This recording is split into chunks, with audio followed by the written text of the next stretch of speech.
Ako ng souffle yung hala po. Quick soften. Yan. 9 pieces na ganito. 9 pieces. 9 pieces. Lagay natin dito. 9 pieces po na ganito. Sachet ng Dream Whip dito.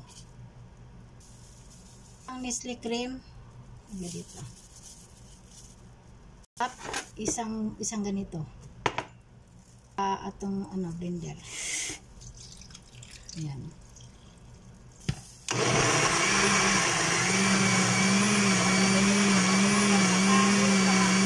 Ayan na po siya, oh. Ayan na po.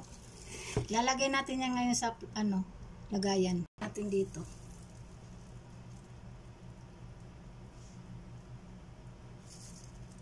Ayan na. Tapos ilagay niya sa oven na around 10 minutes lang po. Yung lang, yung ibabaw lang. Ayan, ilagay yan sa oven. Minutes lang po para umalsa yung nasa ibabaw. Ganun lang. Sa taas ng oven, hindi yan sa taas lang ang open ng oven. Sa baba, hindi. Ayan na po, ko lang kaso mainit. Ayan na po, luto na po yung aking souffle, quick souffle po. Kapares nito ay Coffee Arabi.